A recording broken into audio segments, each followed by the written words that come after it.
Namaste dear students, welcome back to online classes on Big Data Analytics. So today in this class we are going to continue with module 3 and with a new chapter, that is data warehousing. So this is the second chapter in module 3. Totally there are 4 chapters. So in this lesson or in this video class we will cover module 3, module 3 chapter 2, that is data warehousing. So what is data warehouse is the first question that we need to answer. So what is data warehouse? This was a separate subject for you in engineering in 6th semester, but I think you have skipped it. You have taken operation research, everyone. So data warehousing is an interesting subject. It was. Now we are going to study what it is in this chapter briefly. Okay. A data warehouse, as you can see from the definition there, it is collection of integrated subject-oriented databases which is designed to support decision support functions. So it is a collection of integrated subject-oriented databases designed to support decision support functions in an organized way. Data warehousing is organized at a right level of granularity to provide clean enterprise-wide data in a standardized format for reports, queries, and analysis. So data warehousing is physically and functionally separate from operational and transactional database. So what you can see here is it is again a collection of many things. That is, it is integrated subject-oriented databases designed to support decision support functions. So here you can see that it is very different from your traditional database. It is not a database. Data warehouse is not a database in function as well as in operation. So data warehouse is organized with the right level of granularity. Granularity means modularity. So we have modules in developing data warehouse. So data warehouse is physically and functionally totally separate from operational and transactional databases. So when you want to create a data warehouse for analysis and querying purpose, it represents a significant investment in time and effort. You should significantly invest some time and effort to create a institution's data warehouse or an enterprise's data warehouse. It has to be constantly kept to be up to date for it to be useful. If you go on keeping it up to date with your enterprise's data, then only it is useful. Otherwise, it is not useful in other ways. So data warehouse offers many business and technical benefits to you. So let us discuss all those benefits in the upcoming slides. Data warehouse supports business reporting and data mining activities. So these two functions are very important here: business reporting and data mining activities. Data mining, as you all know, it gives you insights on the data that you have collected. So what is important to you in future, or if you want to predict the accuracy of your system that you have modeled for your business. So that is what is data mining. So data mining refers to mining some important aspects or insights, as we have listened or discussed in the last video. So mining insights from your data collected for your future prediction, for the business future prediction. This is called as data mining. And business reporting is nothing but reporting what is done or what you are doing in future. That is called as business reporting. It can facilitate distributed access to up to date business knowledge for departments and functions, thus improving business efficiency and customer service. So it facilitates several things here. It facilitates distributed accesses to up to date business knowledge. So it keeps on record of what is done today, what is going to be done tomorrow, like that. Then data warehouse can represent a competitive advantage by facilitating decision making and helping reform business processes. So using data warehouse, you can make a future prediction and it will help you to reform your business processes. In the next slide, we are going to discuss about data warehouse and its properties. Data warehouse enables a consolidated view of corporate data. What it gives you is a cleaned and organized view of your corporate data. Thus, the entire organization can be seen with this integrated view itself. The whole organization's data can be viewed entirely using this integrated view of data warehouse. Data warehouse thus provides better and timely information. Here, for every business, data warehouse provides timely information. That is what is needed to run a business nowadays. It simplifies data access and allows end users to perform extensive analysis. So extensive analysis is needed in every business to improve your business, to grow in many directions or many dimensions. You need this. It enhances overall IT performance by not burdening the operational databases used by ERPs and other systems. This is one of the advantages of using a data warehouse. Then we have a case study as we had in the last chapter. So here it is very interesting case study of Indiana University Health. So I'll briefly read it out. So it is IUH, that is Indiana University Health. IUH has a enterprise data warehouse. So when they were decided to build an enterprise warehouse, data warehouse, so they had a many health records of different patients till that point. When they decided to build a data warehouse, till that point they had some 14 billion rows of data to be filled. That is their 10 years clinical data from across IUH's network. So they have to build this 14 billion rows of data. So what this data consisted of? They consisted of clinical events, patient encounters, lab and radiology and other patient data were included, as were IUH's performance management, revenue cycle and patient satisfaction data also. They soon put in a new interactive dashboard using the EDW. So what they did is they have maintained, or they have created a EDW, that is Enterprise Data Warehouse, and soon they have created an interactive dashboard using that. So it provides many benefits, like it has created them, or they have used it to analyze, track and measure clinical, financial and patients experience outcomes. So I'll ask you some questions. What are the benefits of a single large comprehensive EDW, that is Enterprise Data Warehouse? What is the benefit of this? As you can clearly see from the collection there, or from the IUH EDW, that this large collection, what it is used for? It is used for having a single large database of all the records of patients, and it is also used for measuring financially or patients records of each and every record they have from the last 10 years. That is one of the use for them. Then what kinds of data would be needed for EDW for an airline company? So I'll keep this company for you to answer. That is, if you want to create EDW, such an EDW for an airline company like Indian Airlines or Indigo or SpiceJet, what are the details you would be needed for creating enterprise data warehousing for those companies? Is what you have to think now, and you can answer in comment section of this video. We'll go further. This is one of the case study. We'll go further. We will have some design considerations for data warehouse. So here, this is an important question.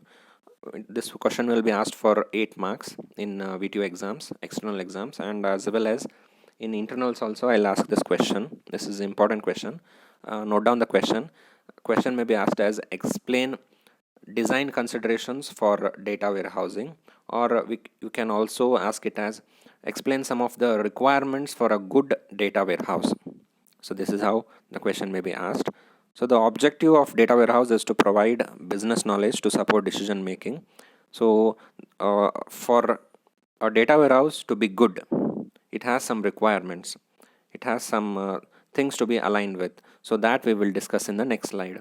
So these are the 8 things, or these are the design considerations, or these are the requirements for a data warehouse to be called as good one.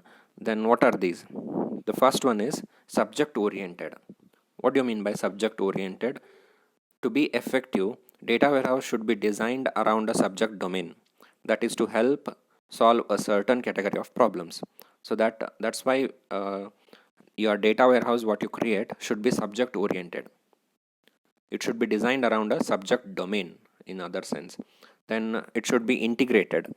Data warehouse should include data from many functions that can shed light on a particular subject area.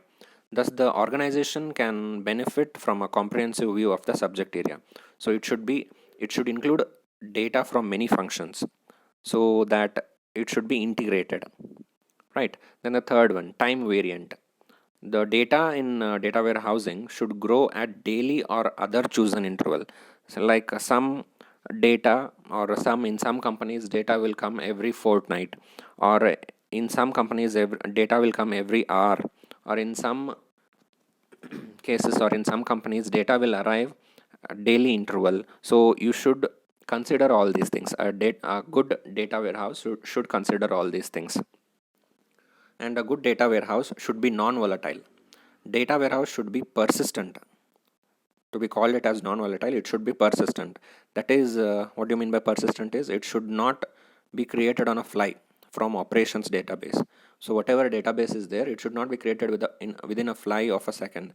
Thus, data warehouse is consistently available for analysis across the organization and over time. It should be non-volatile. Then the fifth one, data warehouse should be summarized. Data warehouse contains rolled up data at the right level for queries and analysis. So this rolling up helps creating consistent granularity for effective comparisons. It helps reduces the number of variables or dimensions of the data to make more meaningful for the decision makers. So you need to be creating a good database that is summarized one. So everyone should get insights from the results of the data warehouse that you have created. The sixth one is, it should not normalized one, not normalized. That is one of the characteristics of a good database. Data warehouse. Data warehouse often uses a star schema. We will discuss what is a star schema further, which is it is a rectangular central table. I'll discuss with a diagram surrounded by some lookup tables. There will be a centralized table that is called a central table. It is surrounded by some lookup tables. Then a single table view significantly enhances speed of queries. We will discuss this. And what do you mean by normalization there? I'll discuss it there. Then the next point is metadata. Many of the variables in the database will be computed from other variables in the operational database. You will be knowing this. Then, for example, total daily sales may be computed field. The method of its calculation, total daily sales, may be a computed field, and its method of calculation may be different. Sales may be different, like what are the sales kept for purchase, and what are the total sales purchased will be computed, and then the total daily sales will be computed from it. The method of its calculation for each variable should be effectively documented. Every element in data warehouse should be sufficiently well defined in this case. And the last one is near real time and or right time reasons. For your data warehouse should be updated in near real time in many high transaction volume industries such as airlines. In airlines, your data your data warehouse will receive thousands of entries in an hour. So your data warehouse should be capable to bear with it. So these are some of the design considerations for a data warehouse to be good, or these are also called as requirements for a good data warehouse design. Then next one is development approaches for a data warehouse. So there are two fundamentally different development approaches. The first one is top down and the second one is bottom up. So we will discuss these with an example in the next slide. So what is top down and bottom up? Top down approach is to make a comprehensive data warehouse. So I'll discuss it in brief here. So top down means creating a large database, large data warehouse. It covers all the reporting needs of an enterprise, right? Then what is bottom up? Bottom up approach is to produce small data marts for the reporting needs of the different departments, and then using these data marts, we will club these data marts and we will create a comprehensive EDW.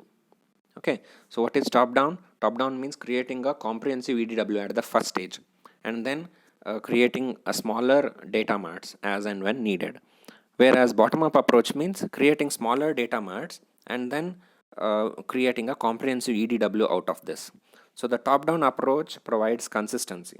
That is one of the advantage of top-down approach, but it usually takes time and resources. Then coming to bottom-up approach, it leads to healthy local ownership and maintainability of data. That is the advantage of bottom-up approach. So bottom-up approach, it leads to healthy local ownership because this is our regular way. Bottom-up approach is our regular way. What we do is we usually create small functional data marts, then we create a comprehensive EDWs. So this is how we will be knowing all our data at a time, and then we will create our own EDWs as and when required. So this is one of the useful technique, bottom-up approach. We have a comparison between data mart and data warehouse. We will look into it. Table 3.1, comparing data mart and data warehouse. Scope. We on the left hand side we have some properties: scope, value, target, etc. And next we have functional data mart, enterprise data warehouse. Using these two categories, that is data mart and data warehouse, we are discussing these properties belonging to them. Then what is scope of functional data mart? It is one subject or one functional area. Then what is scope of EDW? That is enterprise data warehouse. It is complete enterprise data needs. Okay, so this is the basic difference between data mart and data warehouse. Data mart is, it discusses with only one subject. Suppose you have an enterprise, airline enterprise, it discusses with only one subject, this functional data mart. Whereas EDW, it consists of all the such functional areas, many functional areas that each data mart discusses. It has complete records of all the functional data marts this EDW has. Then the next one is value, functional area reporting and insights. What is the value of functional data marts? It reports only functional areas, okay, or insights of those areas. Then EDW, it gives you deeper insights. It gives you deeper insights. It connects many functional areas. It gives deeper insights on those functional areas. Then what is the target organization? So target organization is decentralized management. When you have decentralized management, you go with the bottom-up approach, or it is also decentralized management, right? Then next one is where you use EDW. We use EDW in centralized management. Then time required for creating functional data mart and enterprise data warehouse. Time required to construct this FDM, that is functional data mart, is usually it requires less time because FDM is less amount of data to be collected. Then enterprise data warehouse, we need more time for this, as we have discussed in the last slide. Then cost is also low for FDM, that is functional data mart, and it is high for EDW. Then compared to size as usual, it is for functional data mart it is small or to medium. Then EDW, it is huge, like what we have discussed for IUH, that is Indiana University Health. We had 14 billion records. Approach is bottom up, as you all know. Then for EDW we use top down. Complexity, as we have fewer data transformations here, complexity is low. As we have data standardization here, the complexity is high here. Then coming to technology in FDM, we use smaller scale servers usually because the data is low. Then in EDW we use industrial strength, the whole industrial strength we use as technology for EDW. Then we will discuss data warehouse architecture.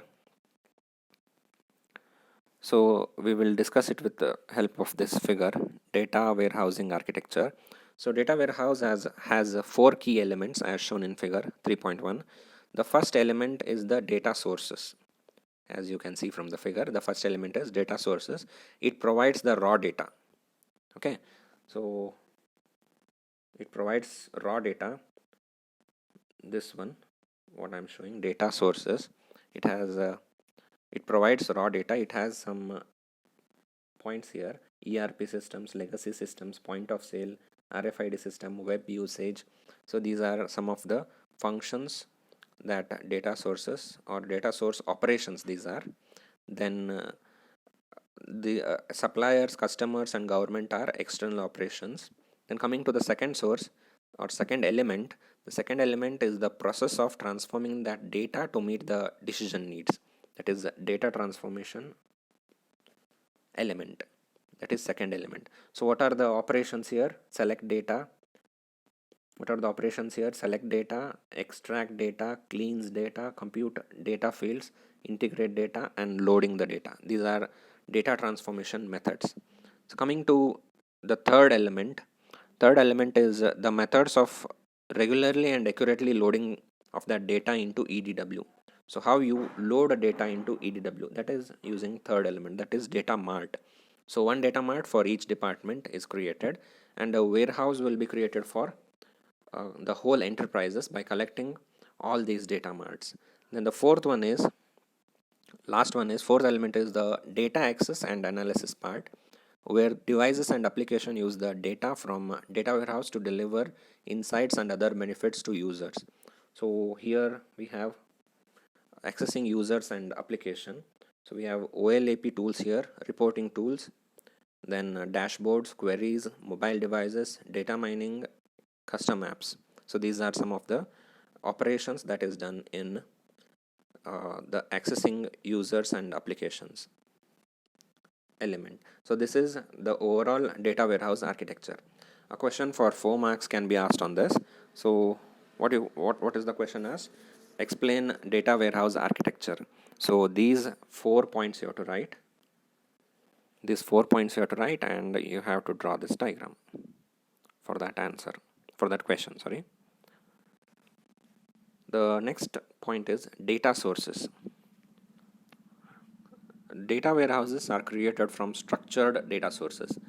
So unstructured data such as text data would need to be structured before inserted into data warehouse. So if we have any unstructured data, so that should be needed to be structured before inserting into the databases. So there are three operations or three data sources. The first one is operations data, which includes data from all business applications, including from ERPs, that is enterprise resource planning systems, that form the backbone of an organization's IT systems. The data to be extracted will depend upon the subject matter of data warehouse. For example, for a sales marketing data warehouse, only the data about customers, orders, customer service, and so on will be extracted in the like this. And the second one is other applications such as for example I can give you point of sale terminals and e-commerce applications are other applications. They provide a customer facing data. Supplier data could come from supply chain management systems. Planning and budget data should also be added as needed for making comparisons against a target. Then the third one is external syndicated data. For example, weather or economic activity data could also be added to data warehouse as needed to provide good contextual information to decision makers. So these are some of the data sources. Then data transformation processes. So the heart of a useful data warehouse is the processes to populate the data warehouse with good quality data. So what you need to do when you create data warehouses, you should populate it with some data, right? So this is called as extract, transform, load, or ETL cycle, right? So data should be extracted from many operational databases sources on a regular basis. I'm talking about ETL now. Data loading, that is the first point. Data should be extracted from many operational databases. Then next point is extracted data should be aligned together by key fields, that is called as loading. And the third one is transforming. The data transformation should happen for the uploaded data. So this is data transformation process. When you are asked with the data transformation process, you need to explain this thing, ETL cycle. So the first one is extracting data from different sources, transforming the data like how we need, and loading the data into the data warehouse. This is the process required to load the data into or to create a data warehouse. Next one, we have DW design, that is data warehouse design. So that is discussed with this figure 3.2, star schema architecture. So star schema architecture, it was part of your data mining subject, which you skipped in 6th semester because it was open elective for you. Then star schema is the preferred data architecture for most data warehouses. There is a central fact table, you can see there. This is a central fact table, orders data. Here the name is orders data. So what it does is it provides most of the information of interest for all the lookup tables. The other tables, these tables are called as lookup tables. These 4 tables are called as lookup tables. Okay. Then there are lookup tables that provide detailed values for codes. These lookup tables will be having a detailed value for codes that are used in the central table. I'll give you an example. The central table may use digits to represent a salesperson. Okay, the lookup table will help provide the name for that salesperson code. So here is an example of a star schema for a data mart for monitoring sales performance. Here in whatever you are seeing there. Then other schemas include the snowflake architecture. One more architecture that is a better combination for this star schema is snowflake architecture. So the difference between a star and snowflake is that in the latter, the lookup tables can have their own further lookup tables. In snowflake, we have for lookup tables, there are other lookup tables. There are many technology choices for developing data warehouses. So this includes selecting the right database management systems and the right set of data management tools. There are a few big and reliable providers of these data warehouse systems also. So the provider of operational DBMS may be chosen for data warehouse also. So alternatively, a best breed of data warehouse vendor could be used. It is up to you. Then there are also a variety of tools out there for data migration, data upload, data retrieval, and data analysis. So this is all about data warehouse design. So whenever this question is asked, you need to answer that data warehouse design is based on star schema. So in star schema, you will be having a central central table, and surrounded with it is lookup table. So you should give this salesperson star schema for answering this question. The next point is data warehouse access. How you access data warehouse. So data from a data warehouse could be accessed for many purpose or through many devices also. A primary use will be of data warehouse is to produce routine management and monitoring reports. So whenever you are being routinely managing the data warehouse, then or monitoring the reports, you access the database, or in some point of time a dashboarding system may be used for this purpose. Then data from the warehouse could be used for ad hoc queries and any other applications that may make use of internal data. So this is for the purpose for which we access the database. Then data from data warehouse is to provide data for mining purposes. Whenever will be using for data for mining purpose, then we will access the data from data warehouse. Then the fourth point, parts of the data would be extracted and then combined with other relevant data, and that is used for data mining also. So these are the 4 cases in which data will be accessed. Okay, then the last concept of this chapter, data warehouse best practices. So what are the best practices for creating or using a data warehouse? A data warehouse project reflects a significant investment into IT. So all of the best practices in implementing any IT project should be followed here. So what are some of the best or properties that are to be followed? The first one is data warehouse project should align with the corporate strategy. So whatever corporate strategy you are creating for your business, this data warehouse should align with that. Then it is important to manage user expectations. It is also important to keep track of your user expectations and then create or go for the data warehouse according to it. Then quality and adaptability should be built in from the start. So quality assurance is one of the best way to grow your business, and adaptability. So keeping these things in mind, quality and adaptability, you should start creating your data warehouse. So these are some of the best practices you should follow while creating a data warehouse for your company. Then, so this is the last slide. So what we can conclude from this chapter is, what are the things we have learned. First thing is, we have learned what is data warehouse, what are the design considerations for data warehouse, that is important question that I have marked, and what are the data warehouse development approaches, top down and bottom up. Then we have compared functional data mart and enterprise data warehouse. We have seen data warehouse architecture. We have seen 3 sources of data for data warehouse. Then we have seen data transformation processes, ETL cycle, extract, transform and load cycle. We have seen data warehouse design, that is star schema. Then we have seen how data warehouse is accessed and what are the best practices followed. So this is what we have learned till now.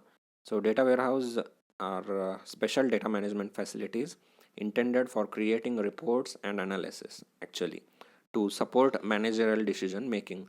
So they help in managerial decision making. They are designed to make reporting and querying simple and efficient. The sources of data are operational systems and external data sources. So DW need to be updated with new data regularly to keep it useful, as you all know and we have studied. Then data from data warehouse provides a useful input for data mining activities. So these are what are conclusion points for this chapter. So this is that, and we have some review questions. You can go through it in the chapter. The textbook is provided in Moodle for you. Download the textbook and go through the review questions. And we have uploaded assignment questions for this module 3. Try to answer these.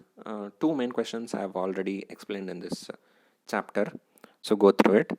Then in the next video, we will discuss the next chapter. Okay. Till then, take care. Thank you.